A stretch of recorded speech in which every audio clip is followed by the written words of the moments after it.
নমস্কার, দেখছেন কলকাতা টিভি। আপনাদের সঙ্গে রয়েছি আমি ঋষিকেশ। শুরু করছি 4টে 4 দিক। শুরুতেই যে খবরের দিকে নজর রাখবো, সন্দেশখালীর ডন শাহজাহান বেপাত্তা। 3 দিন পার হয়ে গিয়েছে ইডির ওপরে যে হামলার ঘটনা ঘটছিল, তারপর 3 দিন পার, এখনো পর্যন্ত শাহজাহানের খোঁজ পাওয়া যায়নি। কোথায় শাহজাহান, তার খোঁজ চলছে। তিনি সামনেও আসছেন না, এখনো বেপাত্তা রয়েছেন সন্দেশখালীর ডন শাহজাহান। জেলা পরিষদের মৎস্য কর্মাধ্যক্ষ শাহজাহান উধাও তিনি, ফলত শিখেই উঠেছে দপ্তরের সমস্ত কাজকর্ম। তার পরিবর্তে এই মৎস্য কর্মাধ্যক্ষের যে পদ, শাহজাহান না থাকাতে তার পরিবর্তে জেলা সভাধিপতি তার কাজ দেখবেন বলে জানা যাচ্ছে। এখনো পর্যন্ত তা ঠিক হয়েছে। উধাও শাহজাহান, শিখে উঠেছে দপ্তরের কাজকর্ম। শাহজাহান শেখ, যাকে খুঁজতে গিয়েছিল ইডি আধিকারিকরা, যদিও তারপরে ইডি আধিকারিকদের ওপরে জনতার আক্রমণ, এমনটা কিন্তু বলা হচ্ছে তৃণমূল কংগ্রেসের পক্ষ থেকে, এবং সেখান থেকে ফিরে আসেন ইডি আধিকারিকরা কেন্দ্রীয় বাহিনী নিয়ে গিয়েও। ইনি কি বলছেন নারায়ণ গোস্বামী, শোনাবো। কর্মাধ্যক্ষদের কোনো অ্যাটেন্ডেন্স হয় না, এটা অনারারি পোস্ট।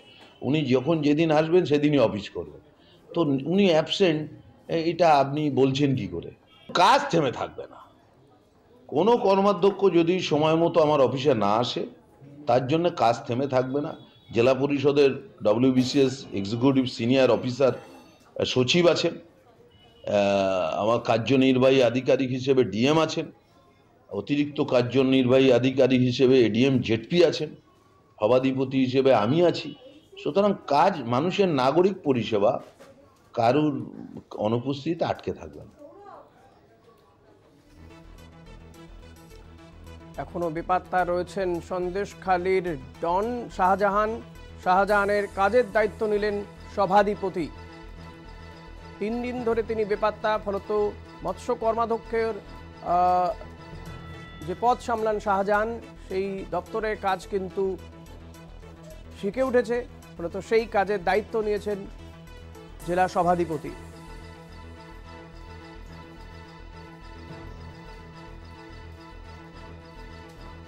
সন্দেশখালীর ঘটনার পর 3 দিন পার হয়ে গিয়েছে, এখনো খোঁজ পাওয়া যায়নি শাহজাহানের। মাঝে তিনি তার কর্মী সমর্থকদের উদ্দেশ্যে অডিও বার্তা দিয়েছিলেন। সেই অডিও বার্তা আমরা শুনিয়েছি, কিন্তু তারপরে আর এখনো পর্যন্ত কোনো পাত্তা পাওয়া যায়নি শাহজাহানের। 3 দিন পার হয়ে গিয়েছে ইডির ওপরে যে হামলার ঘটনা ঘটেছিল, সেই ঘটনার পরে পরে। এ নিয়ে আমরা কথা বলবো। প্রতিনিধি ভক্তি দে রয়েছেন আমার সঙ্গে টেলিফোনে। ভক্তি, শাহজাহান তিনি বেপাত্তা রয়েছেন, শাহজাহান শেখ। তার পরিবর্তে যেটা জানা যাচ্ছে, তার দপ্তরের কাজ সামলাবেন জেলা সভাধিপতি। এ নিয়ে কি জানানো হচ্ছে পঞ্চায়েতের পক্ষ থেকে? দেখো, এখনো পর্যন্ত সেভাবে পঞ্চায়েত তরফ থেকে কিছু জানানো হয়নি।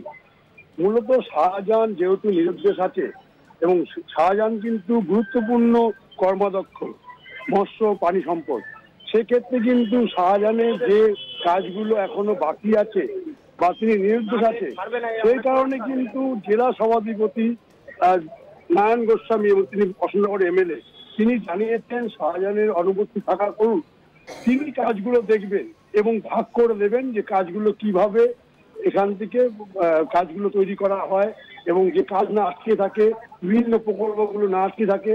সেই কারণে শাহজাহানের অনুপস্থিতিতে কিন্তু ইতিমধ্যে বলা যেতে পারে তার দপ্তর থেকে তার যে কাজগুলো নারায়ণ গোস্বামী অর্থাৎ জেলা সভাধিপতি তিনি নিয়েছেন, এবং তার বক্তব্য শাহজাহানকে এখনো দল থেকে বা তার পদ থেকে বাদ না দিলেও তার কথা মতো বোঝা যাচ্ছে শাহজাহানের ডানা ছাঁটা হয়েছে। অর্থাৎ যে প্রথম পদক্ষেপ, তাকে যে ছাড়তে গেলে বা তাকে যে বসাতে গেলে, সরাতে গেলে যা যা প্রয়োজন, তার প্রথম পদক্ষেপ নারায়ণ গোস্বামী তার বক্তব্য থেকে পরিষ্কার শাহজাহানের ডানা ছাঁটা হচ্ছে। পাশাপাশি তোমায় বলে রাখি, আজকে দীর্ঘক্ষণ কোর কমিটি মিটিং চলছে, এখনো মিটিং কিন্তু চলছে। বিভিন্ন MLA MP এবং কোর কমিটি মেম্বার অর্থাৎ মুখ্যমন্ত্রী। এই মিটিং এ শাহজাহান শেখ সম্পর্কে কি কোনো রকমের আলোচনা হচ্ছে, কিছু কি জানতে পারছো? দেখো, যেটা কি সূত্র মারফত জানতে পারছি, মূলত 3টি বিষয় নিয়ে আজকে আলোচনা। মূল বিষয় প্রথমত শাহজাহানের বাড়িতে ইডি যাওয়া, এবং তারপর যে ঘটনা ঘটা সম্পূর্ণভাবে সেটা নিয়ে আলোচনা হচ্ছে। পাশাপাশি বনগাঁর প্রাক্তন চেয়ারম্যান শঙ্কর আড্ড গ্রেপ্তার এবং অর্জুন এবং সোমনাথ শ্যামের মধ্যে বাক্য যুদ্ধ, এই বিষয় নিয়ে কিন্তু পরিষ্কার আজকে আলোচনা হচ্ছে।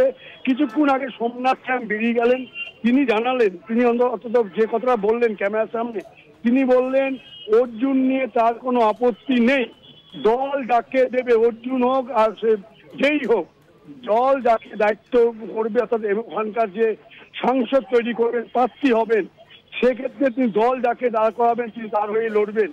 অর্জুনের বিষয়ে তিনি মুখ খুলতে চাননি। তিনি বলেছেন যতক্ষণ যে কোনো কাজে, অবৈধ কাজে আমি প্রতিবাদ করব, এবং তিনি মুখ্যমন্ত্রীর উদাহরণ দিয়েছেন। তিনি বলেছেন মমতা বন্দ্যোপাধ্যায় যেভাবে যে কোনো আন্দোলনের এবং মানুষের পাশে দাঁড়ায় এবং তিনি সঠিকভাবে দাঁড়ায়, সেই রকম ভাবে আমিও সঠিক সময় আমি মুখ খুলবো। এবং সেক্ষেত্রে কিন্তু তিনি জানিয়েছেন অর্জুন সিংয়ের বলে কোনো কথা নয়, যে কোনো মানুষ যদি, যে কোনো সাংসদ যদি সেখানে দাঁড়ায়, অর্থাৎ যে কোনো প্রার্থী দাঁড়ায়, সেক্ষেত্রে তিনি তার হয়ে লড়বেন এবং খাটবেন বলছেন। পাশাপাশি তিনি আজকে কিন্তু কোর কমিটি বৈঠক দীর্ঘক্ষণ হলো, প্রায় 3.5 ঘন্টা হতে চললো এই মিটিং চলছে। সেই মিটিং এর থেকে পরিষ্কার হবে কিছুক্ষণ বাদে যে কি আলোচনা হলো। যদিও এখানকার যে বর্তমান যে সাংগঠনিক সভাপতি ডক্টর কাকুলি ঘোষিয়া, তিনি বক্তব্য রাখবেন। শাহজাহান শেখ নিয়ে কোনো কি আলোচনা হচ্ছে, তেমন কিছু কি জানতে পারছো এই কোর কমিটির বৈঠকে? দেখো, এইভাবে পরিষ্কার করে কিছু বলা যাচ্ছে না, এখনো বৈঠক চলছে। কিন্তু শাহজাহানকে নিয়ে যে আলোচনা হচ্ছে সেটা কিন্তু বলা যেতে পারে নারায়ণ গোস্বামীর বক্তব্য থেকে পরিষ্কার। তিনি এই মিটিং এ এখনো পর্যন্ত তিনি আসেননি এবং বলা যেতে পারে না এসে তিনি তার বক্তব্য জেলা পরিষদে বসে দিয়েছেন। তিনি বলেছেন শাহজাহানের অনুপস্থিতিতে সেই কাজগুলো আমি করব, আপাতত শাহজাহানকে বাদ দিয়েই কাজগুলো করা হবে। সেক্ষেত্রে বক্তব্য পরিষ্কার যে নারায়ণ গোস্বামী এই মিটিং এ এখনো পর্যন্ত না আসলেও তিনি যে শাহজাহানের ডানা ছাড়ছেন সেটা কিন্তু তার বক্তব্য থেকে। ভক্তি থাকো তুমি আমাদের সঙ্গে। এই মুহূর্তে শুভেন্দু অধিকারী কি বলছেন শোনাবো দর্শকদের। সিবিআই, এনআইএ, ইডি, সেন্ট্রাল এজেন্সিকে মামলা, এই মহামান্য আদালত আমাদের গণতন্ত্রের পীঠস্থান, গণতন্ত্রের মন্দির, এই কলকাতা উচ্চ আদালত অন্তত 50-এর কাছাকাছি মামলা হ্যান্ডওভার করেছে, যার মূলে 200-র কাছাকাছি এফআইআর হয়েছে। শুধু পোস্টপল ভায়োলেন্সে এফআইআর এর সংখ্যা হচ্ছে 61। দাদা বলছিলাম ইডি রেড করতে যাওয়ার আগে একটা এফআইআর দেখানো হলো যে ইডি অফিসিয়াল গিয়েছিলেন অভিযানে, তাকে সিবিআই এর কাছে। এসব বলে কোনো লাভ নেই। এসব করলে আমি শান্তনু সিনহা বিশ্বাসের ইডি নোটিশগুলো দেখাবো। 9 জন আইপিএস, আকাশ মেঘারিয়া, শ্যাম সিং, সেলভা মুরুগন, কোটেশ্বর রাও, তাদের কোল কেসে লালার ডায়েরির পেজ নম্বরগুলো দেখাবো। রাউজ এভিনিউ কোর্টে ইডি যে চার্জশিট দিয়েছে দিল্লিতে, তার পেজগুলো পড়তে আরম্ভ করব। এনামুলের কেসে পেজগুলো পড়তে আরম্ভ করলে বেরোতে পারবে না। 100 জন inspector, DSP, additional SP, SP যারা এখন ডিআইজি, আইজি র্যাঙ্কে আছেন, রিটায়ারও করে গেছেন কেউ, তাদের সবার নাম লেখা আছে, কে কত মাসে টাকা নেই।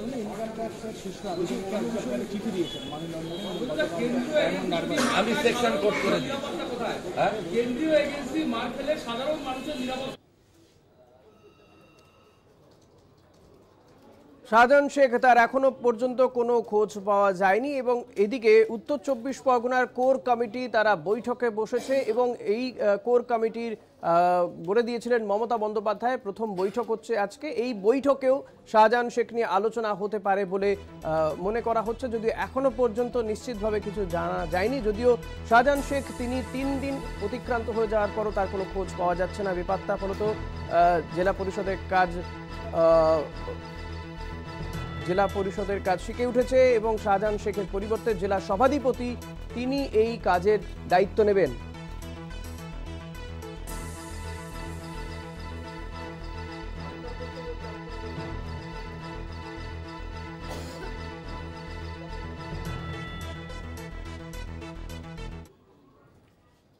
এরই পাশাপাশি যে হাইকোর্টে এই যে ইডির উপরে হামলার ঘটনা ঘটেছিল সন্দেশখালীর সরবেরিয়াতে, হাইকোর্টে জনস্বার্থ মামলা হয়েছিল, সেই মামলার কিন্তু এখনই শুনানি হচ্ছে না বলে জানা যাচ্ছে। হাইকোর্টে জনস্বার্থ মামলা হয়েছিল, ইডির ওপরে হামলার ঘটনার সেই মামলার শুনানি এখনই হচ্ছে না।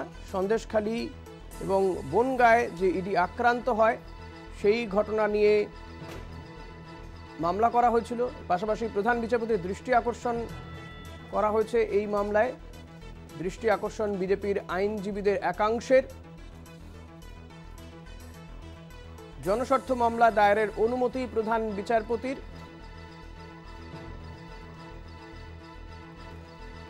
সন্দেশখালী এবং বনগাঁয় আক্রান্ত ইডি সেই বিষয় নিয়ে জনস্বার্থ মামলা, এই মামলার দৃষ্টি আকর্ষণ করা হয় প্রধান বিচারপতির। মামলার অনুমতি দিয়েছেন প্রধান বিচারপতি।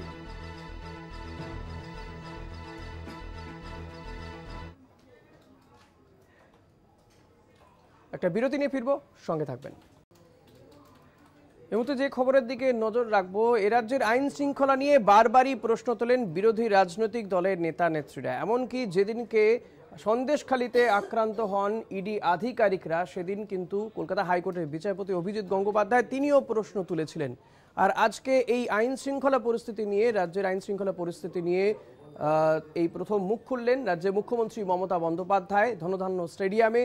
তিনি বলেন রাজ্যের আইন শৃঙ্খলা পরিস্থিতি যথেষ্ট ভালো রয়েছে এবং এক্ষেত্রে তিনি বলেন যে শ্রীরামপুর থানাকে শ্রেষ্ঠ থানা হিসেবে ঘোষণা করা হয়েছে কেন্দ্রের পক্ষ থেকে। এই ধরনের একাধিক উদাহরণ তুলে ধরেন তিনি। কি বলেছেন মমতা বন্দ্যোপাধ্যায় শোনাবো আপনাদের। অনেকে তো আইন শৃঙ্খলা নিয়ে অনেক অকথা কুকথা বলে, অপপ্রচার মিথ্যা করে। আমাকে কেউ 10টা গালি দিক, আমার গায়ে লাগবে না, কারণ গালাগালি খেতে খেতে আমি ছোটবেলা থেকে অভ্যস্ত হয়ে গেছি। কিন্তু বাংলাকে গালাগালি দিলে আমার খুব আপত্তি আছে। বাংলাকে কেউ যদি নিচু করতে চায়, আমাকে গালাগালি দেওয়ার নাম করে, সেখানে আমার আপত্তি থাকে। আপনারা জানেন ভারতবর্ষের মধ্যে শ্রীরামপুর থানা বেস্ট থানা হিসেবে ঘোষিত হয়েছে। তাহলে আইন শৃঙ্খলা যদি ভালো না হয়, এই জায়গাটা হবে কি করে? ক্যালকাটা সেফেস্ট সিটি হিসেবে ঘোষিত হয়েছে, তাহলে কি করে হলো?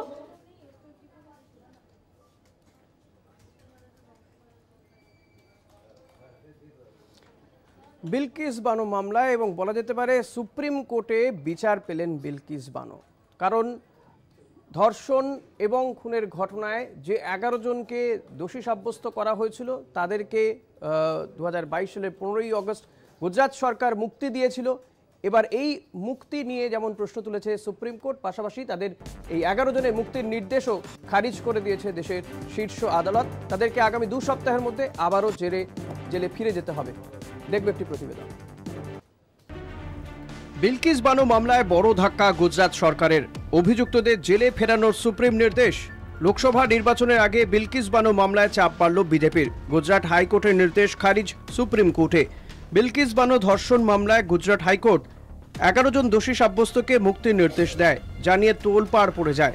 হাইকোর্টের সেই নির্দেশকেই খারিজ করল দেশের শীর্ষ আদালত। সুপ্রিম কোর্ট 2 সপ্তাহের মধ্যে 11 দোষী সাব্যস্তকে সংশোধনাগারে ফেরানোর নির্দেশ দিয়েছে। বিচারপতি বি.ভি. নাগারাত্না ও বিচারপতি উজ্জ্বল ভূঁইয়ার ডিভিশন বেঞ্চ এই নির্দেশ দেয়। শীর্ষ আদালতের পর্যবেক্ষণ, প্রতিশোধ নিতে সাজা দেওয়া হয় না, সংস্কার ও প্রতিরোধের স্বার্থে তা দেওয়া হয়ে থাকে। সমাজের যে কোনো স্তরের যে কোনো ধর্মাবলম্বী মহিলার বিরুদ্ধেই অপরাধের ক্ষেত্রে ছাড় দেওয়া যায় না। এছাড়া যেহেতু একজন নির্যাতিতা নিজেই আবেদন করেছেন, তাই এই জনস্বার্থ মামলার গ্রহণযোগ্যতা প্রশ্নাতীত। যে আদালতে অভিযুক্তদের সাজা ঘোষণা হয়েছিল, 11 জনকে মুক্তি দেওয়ার আগে সেই আদালতের মতামত গ্রহণ করা প্রয়োজন ছিল। যেহেতু তা মানা হয়নি, সেই কারণে সরকারি সিদ্ধান্ত খারিজযোগ্য। গুজরাট সরকার ক্ষমতার অপব্যবহার করেছে। সুপ্রিম নির্দেশে খুশি বিরোধীরা। বিজেপি সরকারকে নারী বিদ্বেষী বলে ক্ষোভ উগরে দেয় কংগ্রেস, সিপিএম এবং তৃণমূল। টুইট করে বিজেপি সরকারকে তোপ দাগেন কংগ্রেস নেত্রী প্রিয়াঙ্কা গান্ধী বাদ্রা। বিলকিস বানো, তার উপর যে নির্যাতন হয়েছিল, আদালতে শাস্তিপ্রাপ্তদের দরজা খুলে দিয়েছিল জেলের কারা, এই বিজেপি সরকার। ফলে এই বিজেপি নেতাদের ল অ্যান্ড অর্ডার, মহিলাদের সম্মান, সংখ্যালঘু সুরক্ষা, এগুলো নিয়ে কথা বলার কোনো অধিকার নেই। অন্ততপক্ষে দেশের শীর্ষ আদালত এই ইতিবাচক রায় দিলেন, যে রায়ের ফলে সরকারের রাজনৈতিক পৃষ্ঠপোষকতায় যারা দুর্নীতি করে ধর্ষণ করে তাদের রেহাই পাওয়ার রাস্তাটা কমল। এদিকে আদালতের নির্দেশে মুক্তি পেয়েছিলেন অভিযুক্তরা, এমনই দাবি বিজেপির। এটা বিতর্কের কোনো বিষয় হতে পারে না। বিলকিস বানু মামলায় 11 জনকে ছাড়ার সিদ্ধান্ত নিয়েছে, তার সঙ্গে আইন সিদ্ধভাবেই সিদ্ধান্ত নিয়েছে, সেটা চ্যালেঞ্জ হতেই পারে সুপ্রিম কোর্টে। এবার সুপ্রিম কোর্ট সেটার বিচার করবে। 2002 সাল গুজরাতের দেবগড় বাড়িয়া গ্রামের ঘটনা। অন্তঃসত্ত্বা অবস্থায় গণধর্ষণের শিকার হন বিলকিস বানো। বিলকিসের চোখের সামনেই তার 3 বছরের কন্যা সন্তান সহ পরিবারের 7 জনকে হত্যা করা হয়। এরপর লিমখেরা থানায় অভিযোগ দায়ের করলে সিবিআই তদন্তের নির্দেশ দেয় আদালত। তদন্ত প্রভাবিত হওয়ার কথা ভেবে মুম্বাইয়ের সিবিআইয়ের বিশেষ আদালতে মামলা শুনানি চলে। 2008 সালে নিম্ন আদালতের নির্দেশে যাবজ্জীবন কারাদণ্ড পায় অভিযুক্তরা।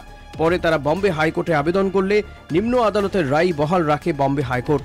15 বছর জেলে থাকার পর 2022 সালে জামিনের জন্য সুপ্রিম কোর্টে আবেদন জানায় ওই 11 জন। আদালত গুজরাট সরকারকে সিদ্ধান্ত নিতে দিলে 2022 সালের 15 আগস্ট গুজরাট সরকার দোষী সাব্যস্তদের মুক্তি দেয়। এরপরই দেশ জুড়ে দেখা দেয় তুমুল বিতর্ক। সরকারের সাংবিধানিক অধিকার চ্যালেঞ্জ করে মামলা হয় সুপ্রিম কোর্টে। 11 দিন শুনানির পর 12 অক্টোবর রায় স্থগিত রাখা হয়। সোমবার 11 দোষী সাব্যস্তদের 2 সপ্তাহের মধ্যে সংশোধনাগারে ফিরে যাওয়ার নির্দেশ দেয় সুপ্রিম কোর্ট। এই মামলার আরও শুনানি চলবে, কিন্তু দোষী সাব্যস্তদের থাকতে হবে সংশোধনাগারেই। কলকাতা টিভি। এই নিয়ে আমরা কথা বলবো, আমার সহকর্মী অঙ্কুর ভট্টাচার্য রয়েছেন স্টুডিওতে, তার সঙ্গে কথা বলবো।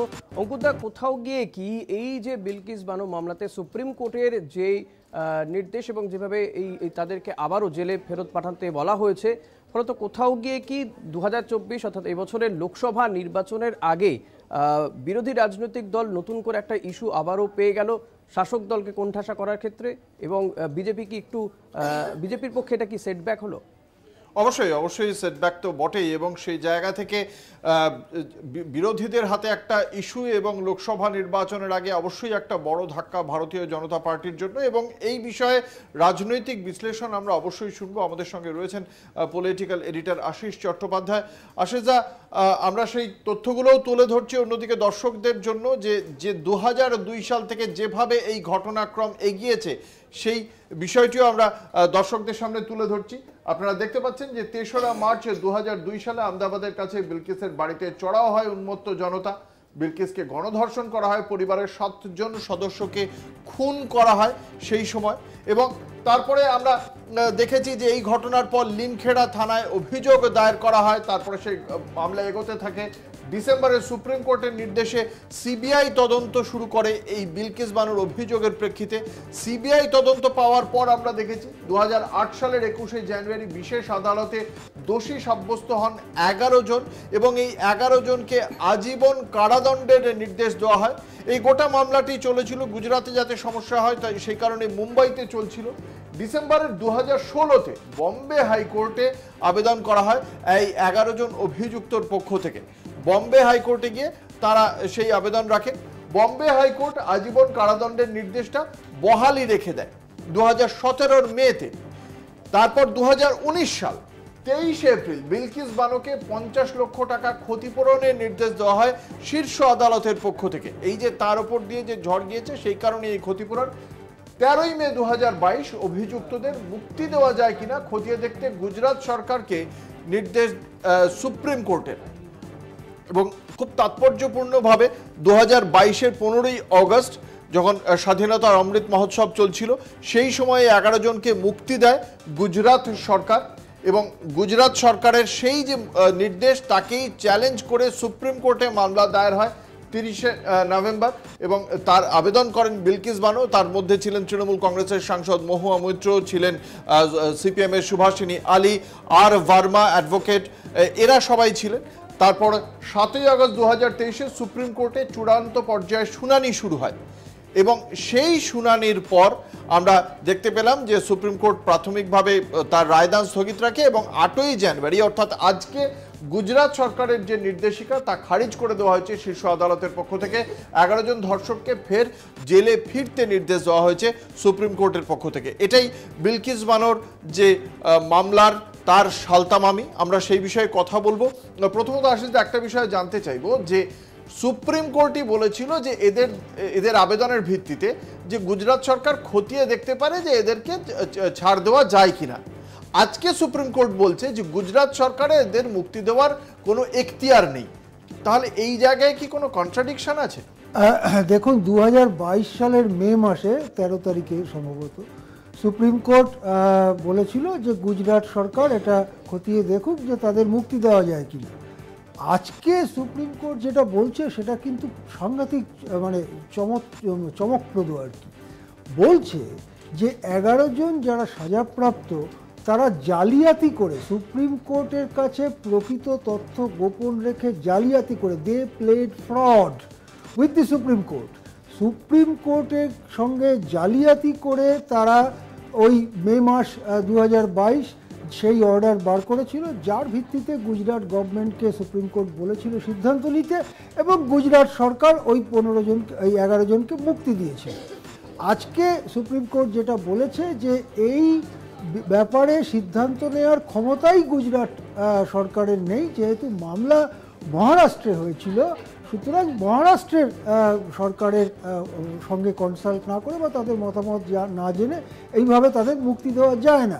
সুতরাং যেটা খুব বড় কথা একটা এগিয়ে আসছে সামনে, সেটা হচ্ছে সুপ্রিম কোর্টের সঙ্গে জালিয়াতির কথা সুপ্রিম কোর্টই বলল, এবং এই 11 জন ধর্ষক এবং খুনি, শুধু ধর্ষক বলাটা ঠিক হবে না, ধর্ষক এবং খুনি, তাদের পক্ষ নিয়েছিল কিন্তু হিন্দুত্ববাদী শিবির।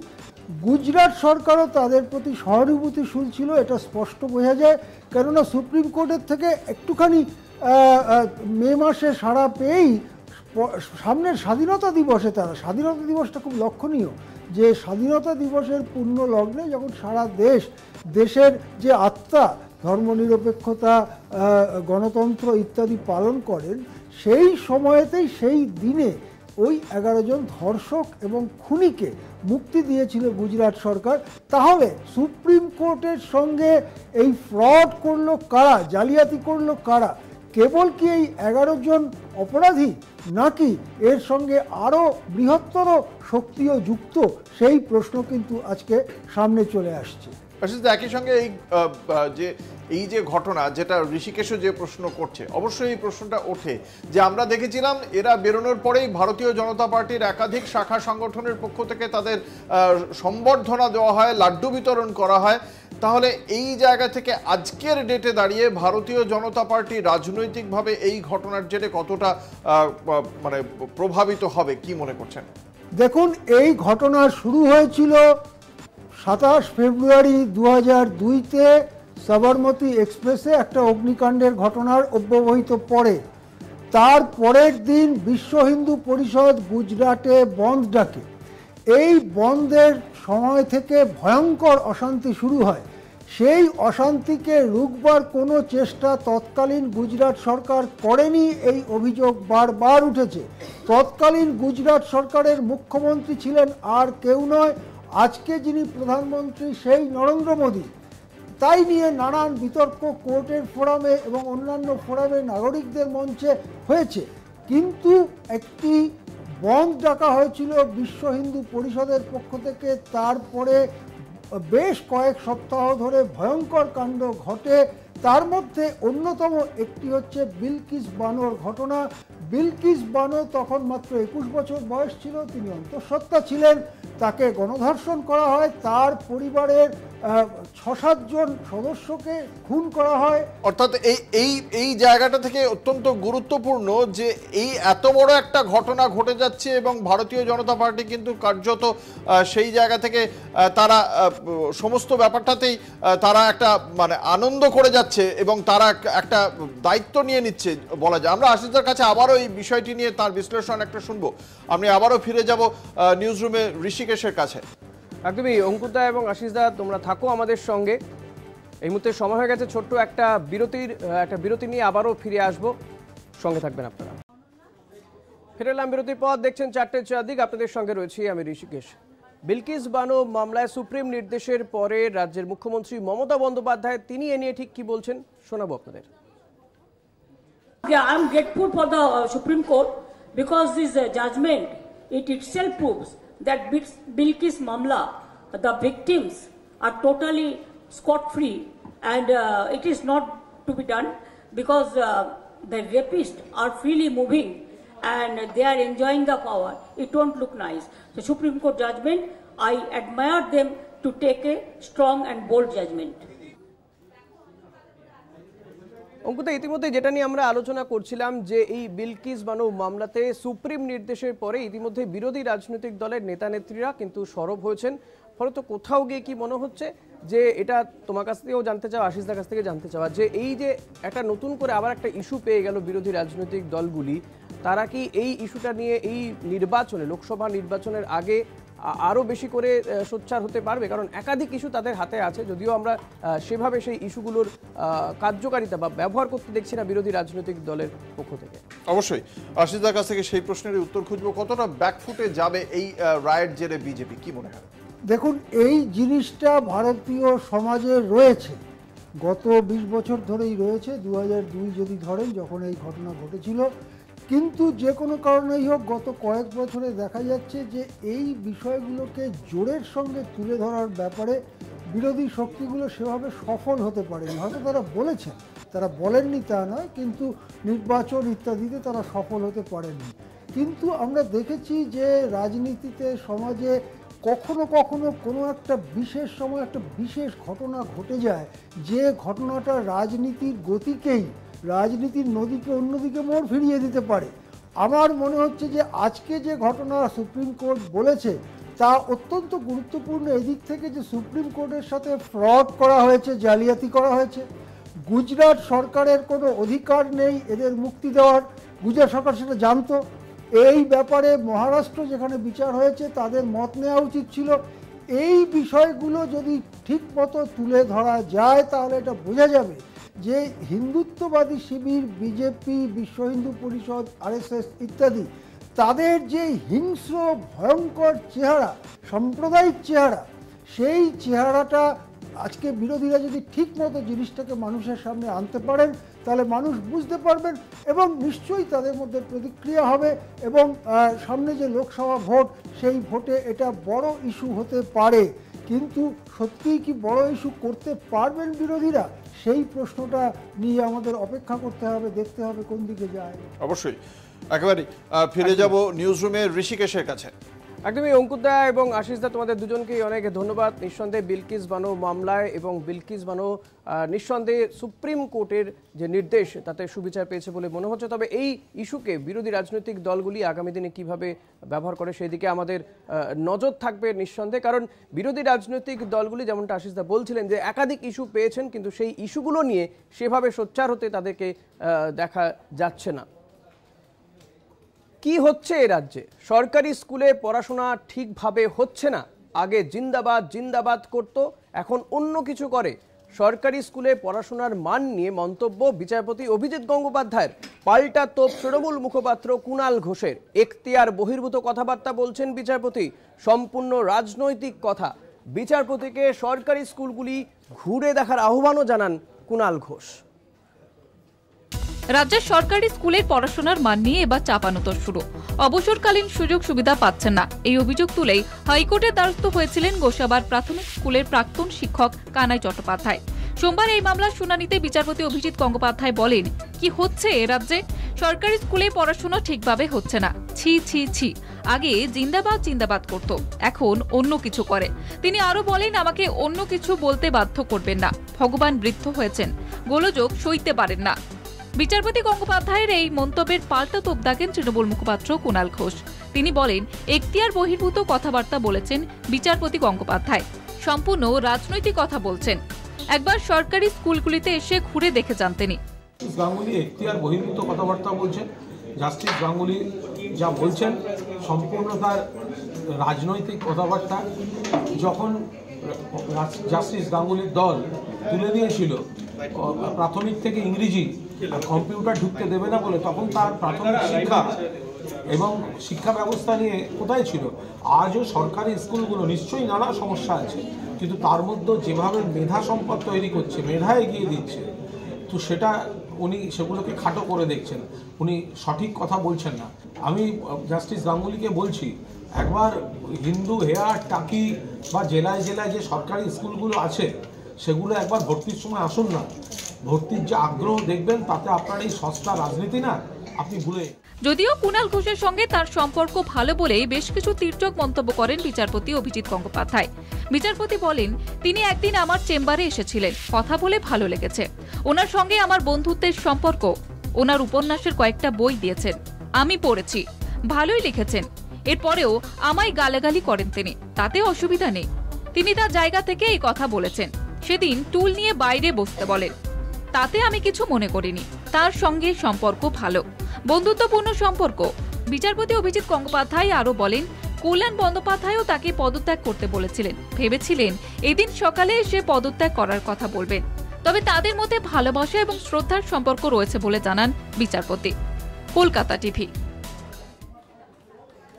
আবারও সন্দেশখালী খবরের দিকে নজর রাখবো। সন্দেশখালীর ঘটনায় মুখ খুললেন ডিজি রাজীব কুমার। তার বক্তব্য, আইন যারা ভেঙেছেন তাদের বিরুদ্ধে ব্যবস্থা নেওয়া হবে, ব্যবস্থা নেবে রাজ্য পুলিশ, এমনটাই কিন্তু জানিয়েছেন ডিজি রাজীব কুমার।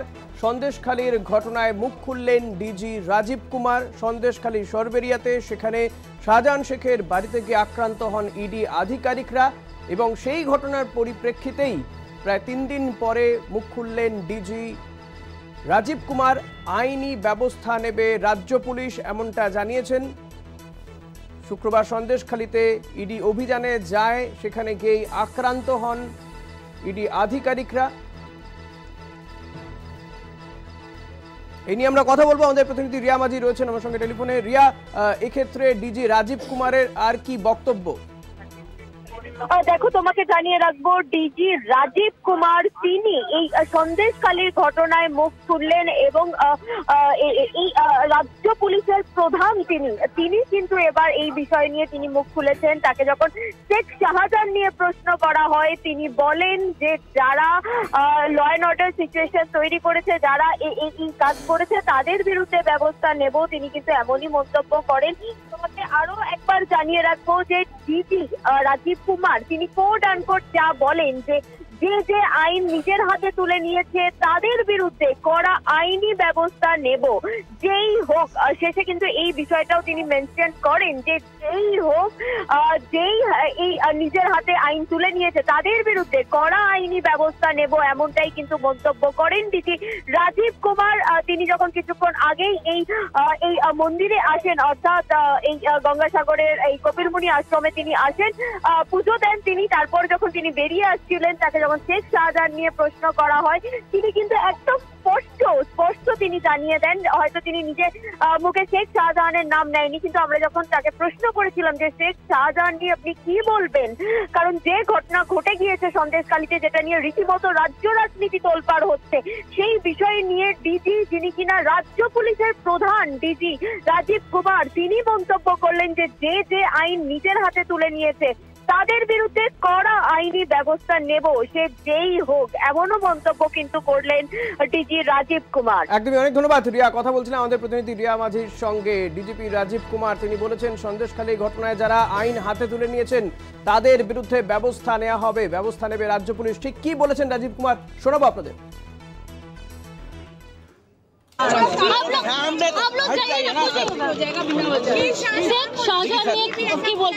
हम लोग सुनिए, हम लोग जिसने भी लॉ उसके खिलाफ सख्त कार्रवाई करेंगे, जिसने भी लॉ को तोड़ा है। Thank you. हम लोग सुनिए, हम लोग जिसने भी लॉ उसके खिलाफ सख्त कार्रवाई करेंगे, जिसने भी लॉ। আবার একটা বিরতি নেওয়ার সময় হয়ে গেছে, ফিরছি বিরতির পর, সঙ্গে থাকবেন। ফিরলাম বিরতির পর। সন্দেশখালীর ঘটনা নিয়ে, ঘটনার 3 দিন পরে মুখ খুললেন রাজ্য পুলিশের ডিজি রাজীব কুমার। তিনি বলেছেন যে যারা আইন ভেঙেছেন তাদের বিরুদ্ধে ব্যবস্থা নেওয়া হবে। আর কি বলেছেন ডিজিপি রাজীব কুমার, এ বিষয় নিয়েই কথা বলবো। রিয়া মাঝি রয়েছেন আমার সঙ্গে সরাসরি। রিয়া, ডিজিপি রাজীব কুমার আর ঠিক কি বললেন এবং কতজনের বিরুদ্ধে ব্যবস্থা নেওয়া হতে পারে, তেমন কোনো ইঙ্গিত কি দিয়েছেন? দেখো ঋষি, প্রথমেই তোমাকে জানিয়ে রাখবো যে ডিজি রাজীব কুমার, যিনি কিনা রাজ্য পুলিশের প্রধান, রাজীব কুমার ডিজি, তিনি এসেছিলেন এই কপিলমুনি আশ্রমে পুজো দেওয়ার জন্য। তিনি যখন বেরোচ্ছিলেন তাকে সংবাদ মাধ্যমের তরফ থেকে প্রশ্ন করা হয়। আমরা তাকে প্রশ্ন করি যে শেখ শাহজাহান তাকে নিয়ে কি বলবেন, কারণ তার বাড়িতে ইডি যে রেডে গিয়েছিল এবং তারপরে এনফোর্সমেন্ট ডিরেক্টরেটের ওপরে যে হামলা হয় তা নিয়ে কিন্তু রীতিমতো রাজ্য রাজনীতি তোলপাড় করা হচ্ছে এবং সেই জায়গা থেকে দাঁড়িয়ে শেখ শাহজাহান তাকে নিয়ে কি বলবেন এই প্রশ্ন যখন করা হয়, তোমাকে জানিয়ে রাখবো একদম quote unquote DG Rajeev Kumar তিনি মন্তব্য করেন যে যে আইন নিজের হাতে তুলে নিয়েছে তাদের বিরুদ্ধে কড়া আইনি ব্যবস্থা নেব এবং শেষে তিনি বলেন, আরো একবার মেনশন করেন যে যেই হোক না কেন তার বিরুদ্ধেই এই কড়া আইনি ব্যবস্থা নেব। অর্থাৎ যে ঘটনা ঘটে গিয়েছে, যে এনফোর্সমেন্ট ডিরেক্টরেট এবং সিআরপিএফ তাদের উপরে চড়াও হয় সেখানকার মানুষ এবং যে ইডির তরফ থেকে যেটা দেখা যায় যে প্রেস রিলিজ দেওয়া হয় সেই প্রেস রিলিজেও মন্তব্য করে যে এই শেখ শাহজাহানের তারা ঘনিষ্ঠ বা তারা তারই অনুগামী এবং তার প্ররোচনাতেই এই রকম ঘটনা ঘটেছে বলে তারা প্রেস রিলিজে কোট আনকোট একদম ব্র্যাকেটের মধ্যে এই সেন্টেন্সটা মেনশন করে এবং তারপরেই কিন্তু এটা নিয়ে যেটা দেখা যায় যে রাজ্য পুলিশ তারা 3টে এফআইআর ড্র করে। তাদের কাছে যে অভিযোগ যায় সেই অভিযোগের ভিত্তিতে, একটা ইডির অভিযোগের ভিত্তিতে, একটা শেখ শাহজাহানের বাড়ির অভিযোগের ভিত্তিতে এবং একদম তৃতীয় নম্বরটি যেটা দেখা যায় যে সেটা সুমোটো করে পুলিশ সেখানকার এবং এই যে 3টে এফআইআর তার ভিত্তিতে কিন্তু তদন্ত চলছে। কিন্তু তারপরেও আরো একবার রাজ্য পুলিশের যে নিষ্ক্রিয়তা সেটাকে কোথাও গিয়ে সামনে আনছে এবং এস্টাবলিশ করার চেষ্টা করা হচ্ছে। সেই জায়গা থেকে দাঁড়িয়ে রাজীব কুমার একদম রাজ্য পুলিশের প্রধান, তিনি ডিজি, তিনি যে আজকে মন্তব্য করেন সেটা কিন্তু অত্যন্ত একটি তাৎপর্যপূর্ণ। তিনি নিজে দাঁড়িয়ে বলছেন যে আইন হাতে তুলে নিয়েছে সে যেই হোক না কেন তাদের বিরুদ্ধে কড়া আইনি ব্যবস্থা নেব, এমনটাই কি বলেছেন রাজীব কুমার। দর্শকদের শোনাই আমরা। हम लोग सुनिए, हम लोग जिसने भी लॉ हाथ में लिया है उसके खिलाफ सख्त कार्रवाई करेंगे, जिसने भी लॉ को तोड़ा है। Thank you. हम लोग सुनिए, हम लोग जिसने भी लॉ हाथ में लिया है उसके खिलाफ सख्त कार्रवाई करेंगे, जिसने भी लॉ को तोड़ा है। Thank you. রিয়া, এর পাশাপাশি রাজীব কুমার কি শেখ শাহজাহান তিনি কোথায় রয়েছেন সে বিষয়ে কোনো আলোকপাত করতে পেরেছেন? না, দেখো এই মুহূর্তে সেই বিষয়ে কোনো রকম কিছু জানানো হয়নি রাজ্য পুলিশের তরফ থেকে এবং আজকে ডিজি তিনিও কিন্তু এইটুকুই, তোমাকে যেমনটা বারংবার জানাচ্ছি সেইটুকুই মন্তব্য করেছেন যে আইনকে হাতে তুলে নিয়েছে তার বিরুদ্ধে কড়া আইনি ব্যবস্থা নেব। এর পরবর্তী কিন্তু আর কোনো রকম মন্তব্য করেননি ডিজি বা রাজ্য পুলিশের তরফ থেকেও কিন্তু সূত্র মারফতও কিন্তু কোনো বিষয়ই জানা যায়নি যে এই মুহূর্তে শেখ শাহজাহান কোথায় আছে। কারণ ইতিমধ্যেই যেটা দেখা গিয়েছে যে যেদিন এই ঘটনাটি ঘটলো তার পরের দিনেই কিন্তু ইডির তরফ থেকে একটি লুকআউট নোটিশ জারি করা হলো, কারণ তারা মনে করছেন যে শেখ শাহজাহান তিনি কোথাও পালিয়ে যেতে পারেন এবং তার যা কন্ট্যাক্ট যেভাবে বিস্তৃত রয়েছে সেই কারণের জন্য তার পালিয়ে যাওয়ার একটা আশঙ্কা করছে এবং সেই কারণের জন্যই কিন্তু তার পরের দিন, ঘটনার পরের দিনই লুকআউট নোটিশ জারি করা হয়েছিল ইডির তরফ থেকে। এবং পাশাপাশি তোমাকে জানাবো যে যেদিন এই ঘটনাটি ঘটে শেখ শাহজাহানের এই সন্দেশখালীর বাড়িতে পৌঁছায় ইডি আধিকারিকরা এবং তিনি বাড়ির ভিতরেই ছিলেন বলে এমনটাই ইডি সূত্র মারফত জানানো হয় এবং প্রেস রিলিজেও তারা মেনশন করেন এবং সেখানে বলা হয়েছিল যে ভিতরে তিনি রয়েছেন, কারণ তার ফোনের যে টাওয়ার লোকেশন সেটা কিন্তু সেখানেই ধরছিল এবং তার পরের দিনও কিন্তু ইডি এক প্রকার নিশ্চিত ছিল যে শেখ শাহজাহান তার বাড়িতেই রয়েছে, কারণ তার ফোনের টাওয়ার লোকেশন সেখানে ধরছিল। তো সেই কারণে কথা বলছিলাম আমাদের প্রতিনিধি রিয়া মাঝির সঙ্গে।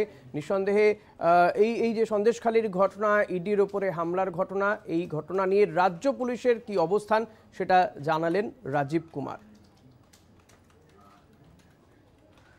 গঙ্গাসাগর মেলার শুরু হয়েছে আজ, কারণ আজকে উদ্বোধন করলেন মুখ্যমন্ত্রী মমতা বন্দ্যোপাধ্যায়। এবছর গঙ্গাসাগর মেলাতে পুণ্যার্থীদের জন্য একাধিক ব্যবস্থা রাখা হয়েছে এবং নিরাপত্তার দিকটা অত্যন্ত গুরুত্ব দিয়ে দেখা হচ্ছে এবছরও প্রত্যেক বছরের মতন। তবে গঙ্গাসাগর মেলার উদ্বোধন করতে গিয়ে মুখ্যমন্ত্রী মমতা বন্দ্যোপাধ্যায় মেলার উদ্বোধন পরে পরে কিন্তু কেন্দ্রকেও আক্রমণ করেন। তিনি বলেন যে যেভাবে কুম্ভ মেলাকে কেন্দ্রীয় সরকার কুম্ভ মেলাতে যেভাবে টাকা দেয়, অনুদান দেয়, কিন্তু গঙ্গাসাগর মেলার কোনো স্বীকৃতি দেয় না কেন্দ্র, এমন বক্তব্য শোনা গিয়েছে মুখ্যমন্ত্রী মমতা বন্দ্যোপাধ্যায়ের মুখে। পাশাপাশি একাধিক প্রকল্পেরও সূচনা করেছেন। নামখানা এবং পাথর প্রতিমায় সেতুর উদ্বোধন করেছেন মুখ্যমন্ত্রী মমতা বন্দ্যোপাধ্যায়। সাগর ব্লকে পানীয় জল প্রকল্পেরও উদ্বোধন করেছেন।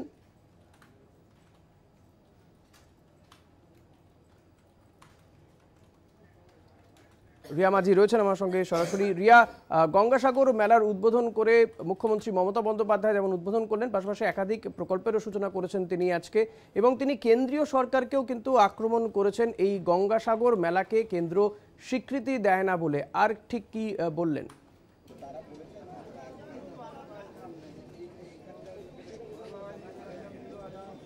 দেখো, এই গঙ্গাসাগর মেলাকে মুখ্যমন্ত্রী মমতা বন্দ্যোপাধ্যায় ওয়ার্ল্ড হেরিটেজ এবং বলে মন্তব্য করেন, এবং তিনি বলেন যে এই ওয়ার্ল্ডের সবথেকে বড় মেলা এই গঙ্গাসাগর মেলা। সেই জায়গায় দাঁড়িয়ে বারংবার চিঠি লেখার পরেও কেন্দ্র কোনো রকম টাকা পয়সা দেয়নি এই মেলাকে ঘিরে। এবং তার থেকেও বড় কথা, তিনি বলেন যে ইউনেস্কো স্বীকৃতি পাওয়া উচিত এই মেলার বলেও তিনি মন্তব্য করেন। এবং পাশাপাশি তোমাকে জানিয়ে রাখবো যে আজকে মুখ্যমন্ত্রী মমতা বন্দ্যোপাধ্যায় তিনি আসেন এবং এই গঙ্গাসাগর মেলার তিনি শুভ উদ্বোধন করেন। এবং তাছাড়াও তোমাকে জানাবো যে আজকে যখন তিনি হেলিপ্যাডে আসেন, হেলিপ্যাড থেকে তারপরে সেখানে তিনি বেশ কিছু তার যে প্রকল্প রয়েছে নামখানা সহ অন্যান্য জায়গাতে, সেখান থেকে তিনি ভার্চুয়ালি সেই সব প্রকল্পের উদ্বোধন করে, এবং উদ্বোধন করার পরে তিনি সেখান থেকে চলে যান ভারত সেবাশ্রম, এবং ভারত সেবাশ্রমেও তিনি কিছুক্ষণ থাকেন, সেখানে তিনি দর্শন করেন, এবং তারপর সেখান থেকে তিনি সোজা এই কপিলমুনি আশ্রম, যেখানে আমি এই মুহূর্তে দাঁড়িয়ে রয়েছি, এবং এই যে কপিলমুনি আশ্রম এবং এখানকার এই যে গঙ্গাসাগর মেলা, সেটাকে নিয়ে তিনি কিন্তু অনেকটা গর্বিত, এবং অনেকবার তিনি একই বিষয়ে মন্তব্য করেন যে ইউনেস্কোর স্বীকৃতি পাওয়া উচিত এই মেলার, এবং তাছাড়াও কেন্দ্রকে নিয়ে তিনি বলেন যে কেন্দ্রকে বারবার চিঠি লেখা হয়েছে, আরো করা হয়েছে, আটোসাটো করা হয়েছে নিরাপত্তা ব্যবস্থা। ঠিক কি কি ব্যবস্থা রয়েছে এবছর? দেখো ঋষি, গতকাল থেকে আমি যেটা জানাচ্ছিলাম তোমাদের বা আমাদের দর্শকদের সামনে তুলে ধরছিলাম যে এই যে মেলা, সেই মেলাকে ঘিরে কিন্তু ত্রিস্তরীয় নিরাপত্তা গোটা গঙ্গাসাগর এলাকা, শুধু যে মন্দিরের সামনে এমনটা কিন্তু নয়। এবং সব থেকে যে গুরুত্বপূর্ণ একটি বিষয় তোমাকে আগে জানিয়ে রাখবো, সেটা হচ্ছে যে এই গঙ্গাসাগর এলাকা থেকে যদি কেউ অসুস্থ হয়, কোনো অপ্রীতিকর ঘটনা সিচুয়েশন হয়, সেক্ষেত্রে তার যদি শারীরিক তার প্রবলেম হয় এবং তার যদি মেডিকেল ট্রিটমেন্ট লাগে, সেক্ষেত্রে কিন্তু যেমন এয়ার অ্যাম্বুলেন্স রয়েছে, পাশাপাশি জলেও ব্যবস্থা রয়েছে, এবং বাই রোডও কিন্তু নিয়ে যাওয়া যাবে। সব রকম কিন্তু ব্যবস্থা রাখা হয়েছে। এবং এর পাশাপাশি তোমাকে জানাবো যে এই যেমন ব্যবস্থা রয়েছে, অন্যদিকে একটি মেগা কন্ট্রোল রুম খোলা হয়েছে, যেটা কিনা ডিএম এর নেতৃত্বে সেই কন্ট্রোল রুম, যেখানে একটি বিশেষ টিম গঠন করা হয়েছে, যারা 24/7 সেই কন্ট্রোল রুম থেকে নজরদারি চালাবেন। এবং এই গঙ্গাসাগর এলাকাকে গোটা ক্যামেরায় মুড়ে ফেলা হয়েছে, প্রায় 1000-এরও বেশি ক্যামেরা এই শুধু গঙ্গাসাগর এলাকায় মন্দিরের আশেপাশে ঘিরে সেখানে লাগানো হয়েছে। এবং সমস্ত ফুটেজ সেই মেগা কন্ট্রোল রুমে বসে যারা বিশেষ টিম তৈরি করা হয়েছে, তারা কিন্তু 24/7 তারা সেই নজরদারি চালাচ্ছেন। এবং তারা যদি সেখান থেকে দেখেন যে কোনো রকম অসুবিধা হচ্ছে বা কোনো ক্রাউড বেশি হয়ে যাচ্ছে বা কোনো রকম অ্যাক্সিডেন্ট বা অন্য কোনো কিছু যদি হয়, সেক্ষেত্রে সেই কন্ট্রোল রুম থেকে ফোর্স সেখানে মুভ করানো হবে বলে এমনটাই কিন্তু জানা গিয়েছে। এবং এর পাশাপাশি তোমাকে জানাবো যে শুধু তাই নয় যে গঙ্গাসাগর এলাকায় কি সমস্যা হচ্ছে সেটা শুধু দেখা হবে এমনটা নয়, কারণ হচ্ছে কলকাতার যে আউটরাম ঘাট রয়েছে বা অন্যান্য যেসব ঘাটগুলো রয়েছে, যেখান থেকে পারাপার করবে মানুষজন, পুণ্যার্থী যারা আসবেন এই গঙ্গাসাগরে, সেই সমস্ত ঘাটে যেসব সিসিটিভি লাগানো রয়েছে, সেই সিসিটিভির যে ফুটেজ, সেই যে তার যে আউটপুট, সেটা কিন্তু এই মেগা কন্ট্রোল রুমে রয়েছে। এবং সেখান থেকেই কিন্তু পুরো বিষয়টা, পুরো সিস্টেমটা মনিটরিং করা যাবে। এবং ধন্যবাদ রিয়া, নিঃসন্দেহে গঙ্গাসাগর মেলা, সেখানে আঁটোসাঁটো করা হয়েছে এবছর নিরাপত্তা। আজকেই উদ্বোধন করেছেন মুখ্যমন্ত্রী মমতা বন্দ্যোপাধ্যায় এই সাগর মেলার।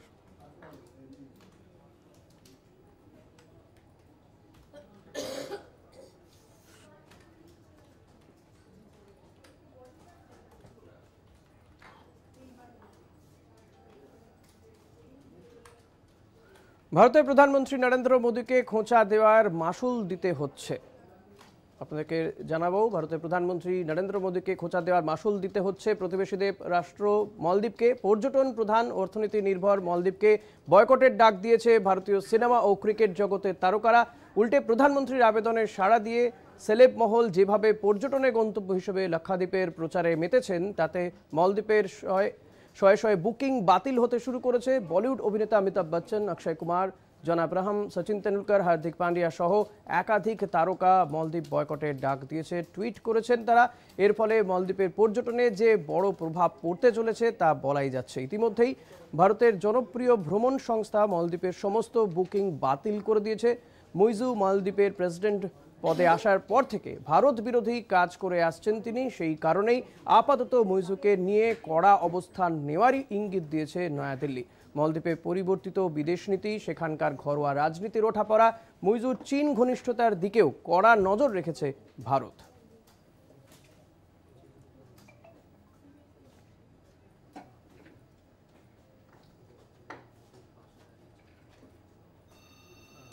চারটে চারদিক আজ এই পর্যন্ত। আপনি দেখতে থাকুন কলকাতা টিভি, রাত দিন 7 দিন।